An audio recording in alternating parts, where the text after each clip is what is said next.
This is David Lick, and I'm here with Zach Simpson from Itasca Waters. I'm here with Ruth Thoyne, Bill Marshall, Krista Berg, and my wife Susan.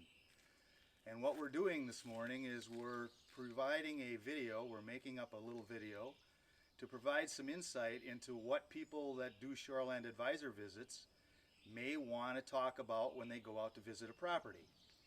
Now, if you're not familiar with the program, basically the program is a volunteer community-based advocacy program, and there's 30 or so people who have stepped forward in the community in Itasca County, and they have said that they're willing to make visits out to different people's shoreline to take a look at what they might do to make it more ecologically friendly. Now, you may ask the question why we want to do this.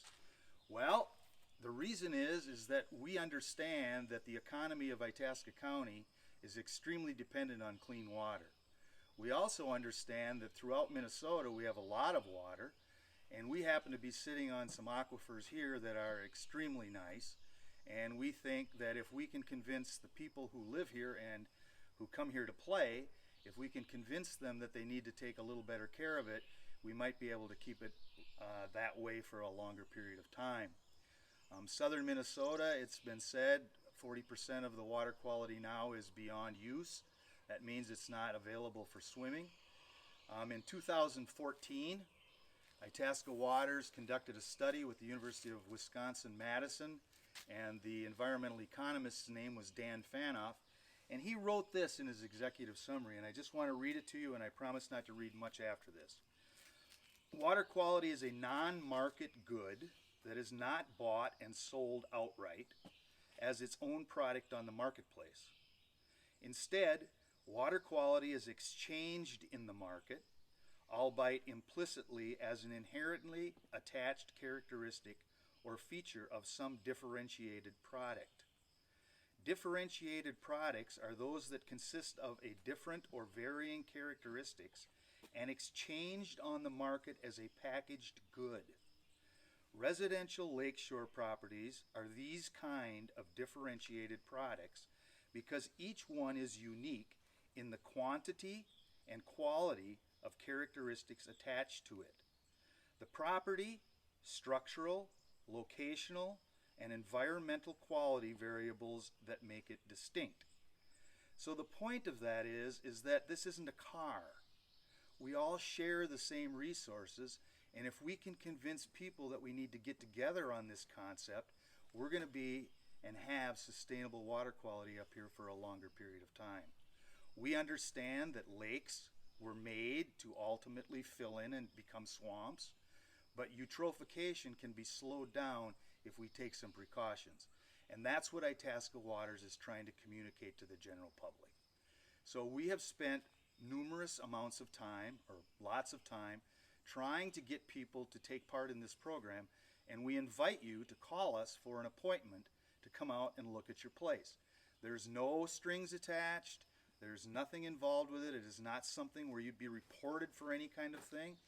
But when we did a study about 6 years ago and went door to door knocking on 3 or 4 different lakes north of Highway 2, we found that people really wanted some insight as to what they could do to make their places a little bit more ecologically inclined. The problem is they didn't know where to start. So if you take a look at our website at itascawaters.org, you will find oodles of information about what we're trying to do and what we're trying to get across. The shoreland issue on our website is broken into 5 categories. It's broken into the littoral zone, which is the water out in front of somebody's shoreline. We talk about erosion. We talk about forestry. We talk about septic systems. And the final one that we talk about is buffers.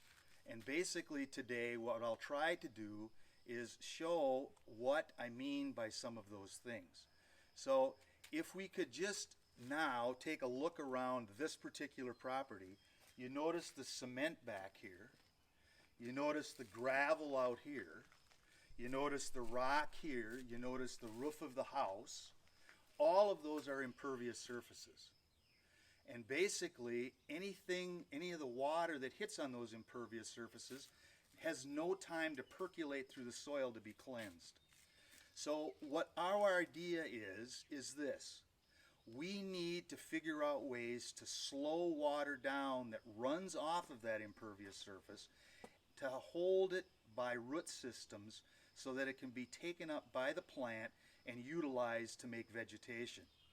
Without doing that, the phosphorus and the nitrogen, the two limiting factors that really do the darn on water, are not captured, and they flow into the lake, and we get algae blooms, and we get vegetation growth in the lake.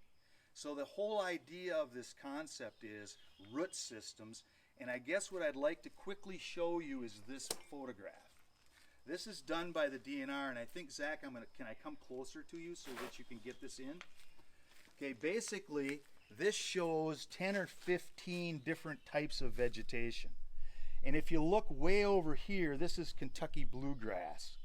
And it seems like people who want to move to northern Minnesota and have a natural place to hang out in the woods, the first thing they want to do is they want to always take the vegetation down. And the idea of this is to get away from lawns. Lawns and lakes don't get along well because there's a lot of upkeep, there's a lot of pesticides, there's a lot of herbicides that go on those lawns. And if you notice, they have no root system to take those nutrients up.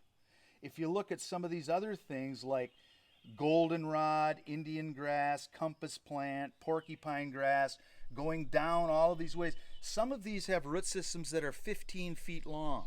And it's great ways of stabilizing shoreland, and it's great ways of taking up that nutrient and putting it into leaf composition rather than having it go into the lake. So with that said, I might refer to this from time to time. We have 2 vendors in Grand Rapids who are willing to sell these native plants. That's buyers and bloomers.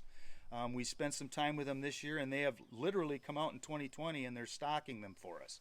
There's numerous other places around Minnesota that these can be purchased, and you don't have to do great big swaths of them. You don't have to do great big plantings of them.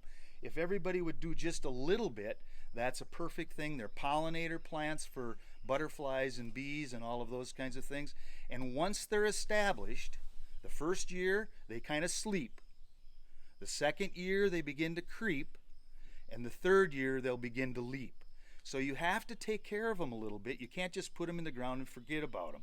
But once that third year approaches, you're pretty much on your way to it. So think about doing this down by your shorelines, and these things provide great buffering systems so that the nutrient does not reach the water. With that said, a couple more things.